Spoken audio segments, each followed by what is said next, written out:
And now, coming to you straight from the 505's most news-biting source of political commentainment, it's the New Mexico Inquisition with Danger Cavaros.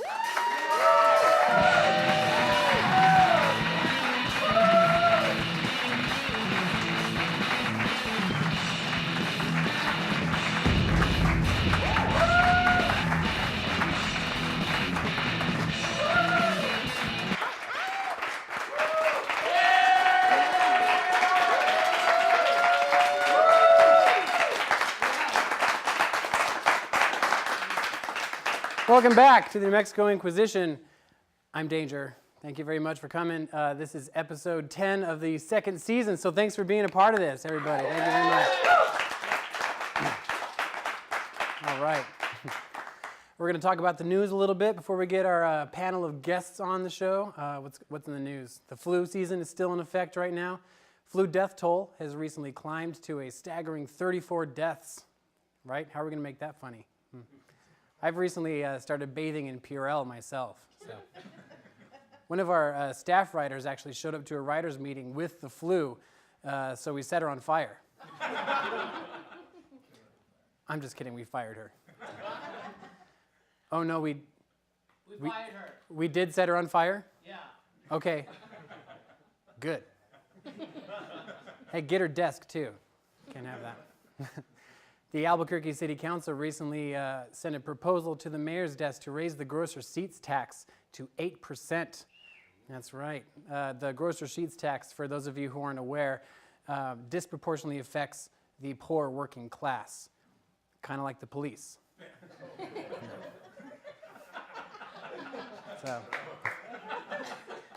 So the proposal still has to hit Tim Keller's desk, like I mentioned, and he's likely to shoot it down faster than an APD officer before someone has a chance to defend themselves.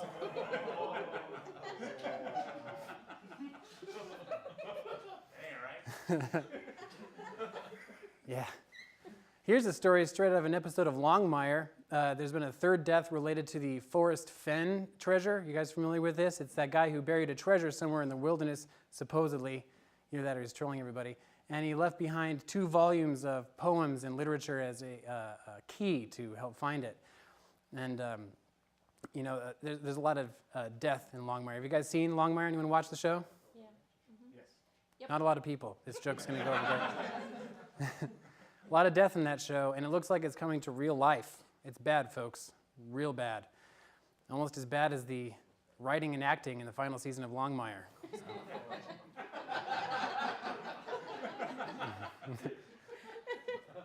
This is in the news lately. A Albuquerque family are holding each other tight after they found out that a local South Valley dog groomer gave their little puppy Yorkshire Terrier away to a perfect stranger after they dropped it off for a grooming.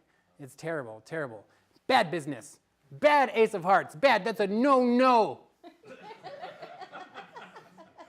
They released a statement saying, asking the stranger who took the dog to please return it. Please return the dog, as if that's going to happen, right? Can you imagine them coming back into the pet groomer like, hey, I'm the monster that took the puppy. Here. My girlfriend's dog's kind of annoying now that I think about it. I'm kind of thinking about taking that dog down to the pet groomer. See if they can get the toenails clipped. That's it. A brawl recently broke out at the New Mexico High School State Wrestling Championship. Yeah, between 2 mothers. Yeah, they were grabbing each other's hair. You know, it kind of reminds me of back in the old days at T-ball games when mothers would fight. You know, they'd brawl behind the dugouts. You know, with cigarettes hanging out of their lips, Miller Lite flying all over the place. You know, my dad never fought anybody at my T-ball games, not once. The only person who ever got beat up after one of my baseball games was me. Why aren't you better at baseball? Why didn't you catch that fly? I just want to be a comedian. According to a recent autopsy of the Aztec school shooter, he had his body covered in markings he had given himself, including a swastika, an SS symbol, the phrase build a wall. It's true. Yes. The authorities have assured us that none of his motivations were racial in nature, though. Unlike everything else in his life, apparently. I admit that joke is extremely judgmental. That's a very judgmental joke. It's kind of like looking at Trayvon Martin's Facebook profile and calling him a thug after what you see there. So that's really unfair and judgmental. I just want to play the devil's advocate here and say that the school shooter in Aztec was probably a nice person. So don't want to judge people. If you find yourself in Uptown in March and you feel the earth beneath your feet trembling a little bit, it's not an earthquake, it's a cute quake. Because, and let me explain this, the Hello Kitty Cafe truck will be there on March 10th. They'll be opening up at 10 a.m. and they'll be closing whenever they're inevitably broken into and vandalized. Speaking of B&E and vandalization, indie rock band called Dangerous Summer.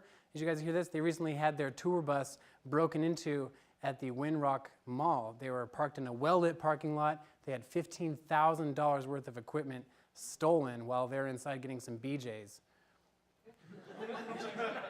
The restaurant BJs. What were you guys thinking? They have good food there, good brew. Go check out. Go get some BJs. Go get you some BJs. The equipment stolen wasn't even their band equipment, though, so they were able to move on to Oklahoma for the next gig. That's not even the worst part about their story, though. When APD showed up to make a crime report, they told the band, oh, you know, this sort of thing happens here all the time. That's just Albuquerque for you. That's what they said. And then the police turned off their body cameras, and nobody knows what happened after that. Nobody knows. It's Dion's 40th anniversary, guys. Dion's Pizza. Yeah. There were a few articles in the media to celebrate the 40th anniversary, and one of the articles I learned that Dion's originally planned to name themselves Dionysus after the Greek god of fertility and wine. That's interesting. Except they soon found out that that wasn't going to work because New Mexicans don't like the sound of anything that sounds like it knows better than them. So they got rid of that. They just stuck with just Dion's, which is, fun fact, the Catholic patron saint of ranch dressing. So that's why they stuck with it. A woman recently walked to the Roswell police station with $300 that she said she found left behind at an ATM, just in case you're wondering if aliens exist. I could just see her now. I would like to return this $300.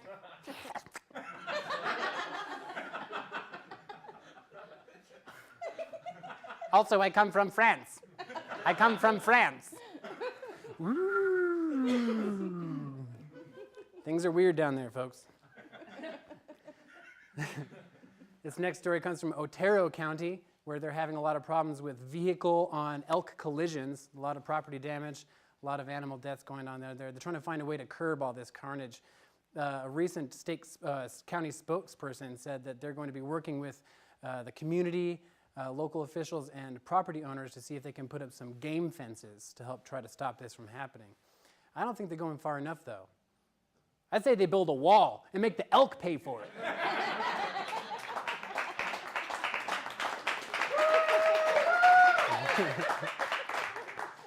Albuquerque Rapid Transit, it's under investigation, guys. Yes. Yeah. Yeah. Just recently announced a independent investigator has been sent to get to the bottom of this, which is a great relief. Finally, we'll get to the bottom of this, find out what's going on, and make those Russians pay for what they've done to our city. Sneaky Russians, man. All right, we got a great show tonight. We got Javier Benavidez in the house. That's right. So stick around after these messages. We'll be right back.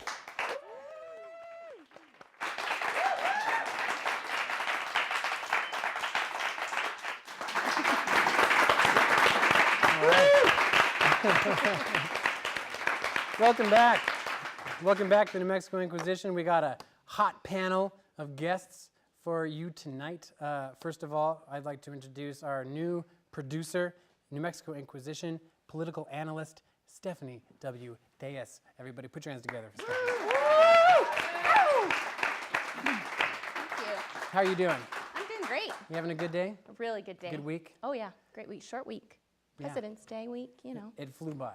It did. It really flew by. Yeah. It's because of you that we have our special guest on the show tonight, so I want to thank you for that. I'd like to introduce... Just doing my job. Yeah.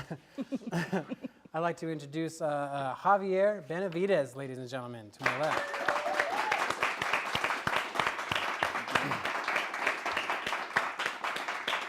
How about your week? Good week? Good time? Not a lot of sleep. We have 5 kids, so it was. Oh, wow. Our 2-year-old gets up. I think it was 3 to 5 last night. You know, for every new kid that you add, you lose 3 hours of sleep a night, so you're getting negative sleep. That's right. That's what it feels like.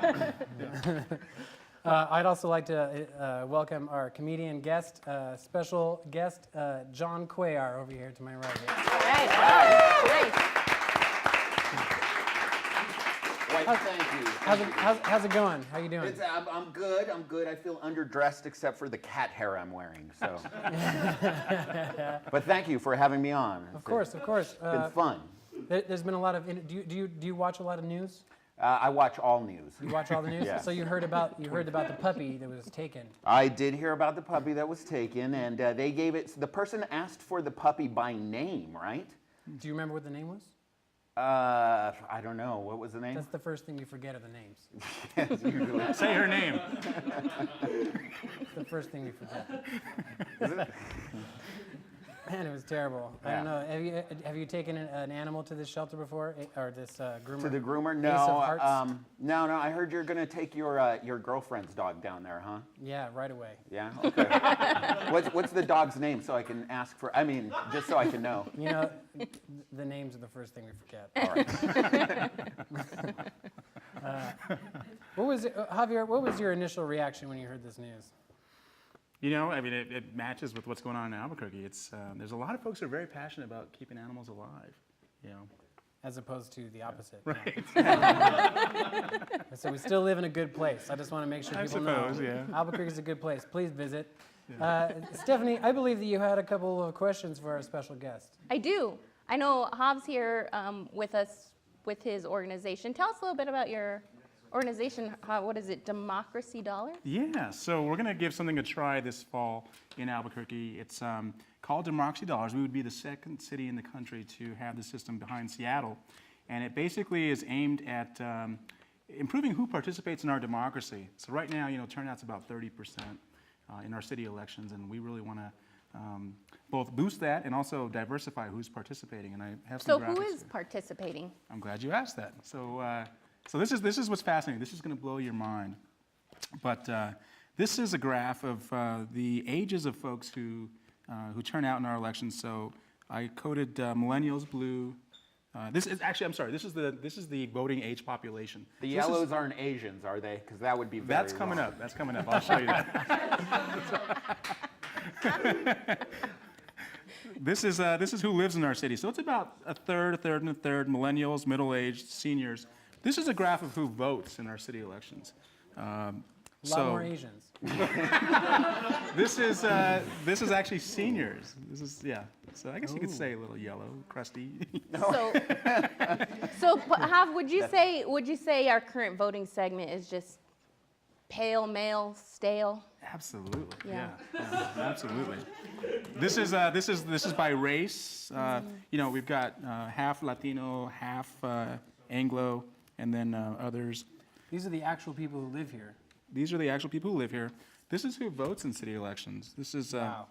about 3/4 Anglos, and Latinos are very underrepresented. So really, this new system, which gives voters, and also beyond just voters, also permanent residents, gives them vouchers for money to contribute to campaigns, kind of an incentive to participate, gives them some agency. It's really a cutting edge way of engaging more folks and giving them a voice in local elections. I remember. Sorry, go ahead, Dana. I remember thinking after that journal cartoon came out, and then I read some articles about how the leadership of the journal are predominantly old white people, and I was like, well, that's no way to represent the city, you know. And then we have people like, you know, Wayne Johnson, you know, like making decisions about Santolina and things. Like, how does some old white dude like that represent Albuquerque, but then he actually represents the people who vote quite well. Exactly. You're absolutely being right. a pasty old white man. That's the bottom line. Right. Yeah. So Javier, talk about money a little bit. It's been a pretty dry winter when you say, wait a minute, no rain, no snow for a long time, but it still does rain in New Mexico, particularly the money in New Mexico. So Yes. who's making it rain, really, when we talk about money in politics? Who makes it rain? Well, I mean, you've got to go right to the big interests who have a stake in local politics. So big real estate, big industry polluters, oil and gas, coal. Really anybody who has a stake in whether, it's leadership who is willing to take them on or leadership who just kind of accepts the status quo as it is. And it's been that way for all of history here in New Mexico, ever since the Santa Fe ring back in the 1880s. Going back to the demographics for voters, Yeah, why are there less Hispanic voters? Why do you think that is? What is the reason for that if this is, majority of us are Hispanic in this state, Yeah, well, we tend to think of it as not so much like our people are lazy or just not uninterested. Nobody said that. I know, but that's the typical narrative, right? Nobody said that. I know, I'm saying there are lots of structural things that keep our people excluded, whether it's like voter ID or candidates tend to focus on likely voters. So people who voted, regularly in presidentials or state elections. So it's kind of a shrinking strategy, though. If you're only targeting people who are likely to vote, you're not reaching out to those who have just as much reason to be participating. Yeah. So you think these vouchers, these democracy dollars, will get those unlikely voters to become likely voters? Yeah. So in Seattle, they've done some research, because this started in 2015 in Seattle. They saw significant bumps in young people voting, people of color, lots of folks who haven't been active as donors. So it's really exciting because it's a concrete way of kind of returning some power to the people and also hopefully discounting the impact of big money in elections, making grassroots candidates a lot more competitive. That's a great idea. I think that's awesome. I'd like to look into that. So you should all check into Democracy Dollars. We got to take a quick break. We'll be right back after these messages, folks.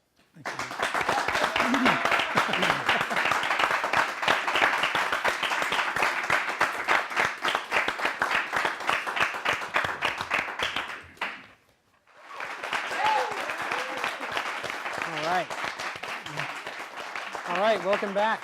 Welcome back to the show. Welcome back to the New Mexico Inquisition, where we ask all the hard questions and we put our guests on the spot. Tonight our guest is Javier Benavidez, and you work with SWAP currently, right? The Southwest Organizing Project? Oh, actually, I closed that out right when I ran for city council. Great. There was a conflict of interest. And how did that go? It was tough. I mean, I knew all along I was taking on the man, but for me it was worth it, to shake it up and challenge the systems and really have a different conversation. And the man in this situation is Ken Sanchez. He's the epitome. You look just like him. I don't know why we do that. He doesn't watch this show. He's one of the ones who made that proposal to raise the gross receipts tax. That's right. Because he hates children. So Hates freedom too. Ken Sanchez hates poor people. okay. Javier's like, I don't want to get into it. Oh, we could. So what was it like to run for council? It was great. It was a lot of fun. I mean, it was a lot of time every night walking door to door, talking to folks. Crime was a big issue in this election, so that was kind of a downer. Did you bring all 5 children? Once in a while, I'd bring a few along. It helped. I mean, it makes them a lot more friendly on the doors. Yeah. They wouldn't let their dogs loose on me. Since you were running for city council, do you have an opinion on the whole art debacle? I do, yeah. I wish that they would have actually gone a lot farther. I think they could have thought further ahead, maybe looked at light rail, looked at things that would actually improve traffic congestion in the city. It's a big issue for West Side. Because it seems like they took away like one whole lane and then started permanent construction, and now it's so hard to drive drunk in Albuquerque. It's a mess. Yeah. It does seem that way. But Just follow the line. but we now have a bunch of really cool little nightclubs all down the corridor, right? That's cool. Yeah. Some sound. ATM machines and everything. What about beyond ART? What are your opinions on the Santolina development on the west side? We've tackled that on our show Oh, yeah. multiple Oh, I times. loved that piece he We've did done with a few SWAT. pieces. That Yeah, was- we've done. The commercial or the children with the interns out in the desert. That was amazing. That was fun. Yeah. You know, they are the perfect example of an outside interest that just plays in local politics. They put 20,000 against me, well over 100,000 against Tim Keller, and they know how to do it. I mean, they're very shrewd political strategists, but that's not a development that's going to benefit the rest of Albuquerque. It's for the sake of the proprietors and their bottom line, and it actually is not a net gain for Albuquerque. It sucks the energy out of the rest of the city. You know? That's right. There are That's consequences. Right. We've had a lot to say about Santolina on our show in the past, and it got to the point where when Sheridan, one of our producers, and I would go to county council hearings about it. I don't know if you know her, but lobbyist Vanessa Alarid, Of course. who works with them. At first she was like nice to us because she didn't know who she were, but the last times we went, she would like walk by us and be like, Yeah, it's a shame. but then the scary thing is one of the lawyers who works for them like started coming up and be like, "Hey, Danger, how you doing?" I was like, "Ah!" You're like, the blood money, the blood money. How does he know my name? What else does he know? They know everything.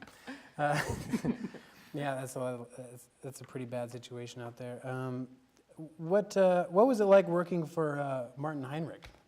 It was a lot of fun. You know, that when I was on his staff, it was the first time we turned the district from Republican to Democrat after 40 years of being represented by a Republican. It was a young staff, very energetic and hopeful. It was like the Obama election. So it was very exciting. Of course, after that, we had the Tea Party wave. So we had a town hall where we had to have like the Secret Service sweep the building. It was just a real tense time, but it's like we have great war stories, you know, the staff that was a part of that all. You have great war stories? Doing battle with the right, yeah. Are those war stories like, oh, I had to walk to the fax machine 5 times today. I had to send 5 emails. Oh my God. Barefoot and in the Barefoot, yes. snow. There we go. I mean, the That's phones where were the fax ringing off the machine hook, and it was just anger, you know, from the right. So I'm glad that we're over that, and hopefully the pendulum swung the other direction. So you were a policy analyst first, and then a speechwriter. Yeah. Did you have a great "I had a dream" moment with Martin Heinrich? Did you have a great speech? My favorite ones to write were the commencement speeches, you know, where you had to be like really inspiring and different. Did you ever like pull Martin aside and be like, "Okay, so now here's the part where you're like really give it to them"? I would put little notes, you know, like about emphasis, bold, pause here Nice. for applause. Yeah, I noticed that emphasis because I met him at Tractor Brewing once. He was there with his family, and I was like, "Hey, man, I think it's great what you're doing." And he was like, "It is really great to meet you." And I was like, He's a good guy, yeah. Very down to earth. They don't point, politicians. They go through training where instead of going like this or this, it's, That's right. Bill it's Clinton. this. Yeah. yeah, every time they point, someone jumps out of the ceiling with a ruler. It's like, Right. No pointing. I'm offended you pointed at me. well, let's see. Do you have anything coming up that you'd like to let our viewers know about that they should be paying attention to? Obviously, since they missed your election for county council. You know, I mean, I'm Or, pushing on Steph to run for office. I hope she does. I hope lots of people are just coming inspired, you know. I mean, we've had a tough year. Yeah, how about a hand for Stephanie? yeah, who would vote for Stephanie? Who would vote for her? In a second, Who would vote for Stephanie? in a minute. But I think, you know, that's the moment we're in, is people are responding to Trump and his being a buffoon, and I think we're going to see a really exciting election cycle this time around with lots of good people from the grassroots coming out to run for office. Yeah. You know, get comfortable. Get your feet up here. Come on. Let's do I this. was looking forward to that. Thanks. Oh, man. This is the part of the show where we kick it. What do we? I didn't shine my shoes. I don't know. Take your shoes off. Can we take our shoes off? Can we be office Just guy who lay takes his shoes across off? the. Why not? You know what else you can do to help fight the power? You can go to a local comedy show. or tune into your friendly local comedians podcast. It's a good thing we have an expert on things. John, why don't you tell us a little bit about local comedy and podcasts? Thanks. I don't want to say too much, but later on I'll be doing a show at Purple Magazine, so you guys check that out. You can check me out on the Potential Problems podcast. We're looking for some outside of comedy guests, so please, if you're interested, please, you can contact me on Facebook or Twitter, J Cuellar Comedy, and yeah, you can catch me and a lot of the other great local comics that we have here in Albuquerque every Monday at Back Alley Draft House. That's usually a great time. You've been there once or twice, right? I've been there a few times. You have. You've done very well. They have the best pizza I've ever had. Oh, really? I love their pizza. I'm a Okay. fiend for NYPD pizza. They serve NYPD pizza at Back Alley Draft House, and so that's the #1 reason to go. Yes. Is it next door? Is that where it's at? Yeah, it's right behind Right it. next It's right in door. the alley behind it, the back alley. It's If you- literally In the back underground. alley. Yeah. Or discreet entrance? They owe me money after mentioning that, so. What about you, Stephanie? Do you have anything coming up you'd like to plug for the show? Oh man, the show. The show itself. The show Yes, itself, this is right? it. This This is where it's at. New Mexico Inquisition. I mean, we're all here, You talking about this show where me and Javier Benavidez just kick it? right here. Is this the show you're talking This about? is the show, New Mexico must be the show. Inquisition. This is a good show right here. #1. Well, that's all we got for tonight, folks. Thanks for our studio audience for joining us this evening. Thank you. That's right. I want to thank, as always, you Public Studios for putting up with all of our crap. And check us out next week. We're on every single week now. That's right. YouTube, Facebook, Instagram, VHX TV, Comcast Channel 27. I'm out.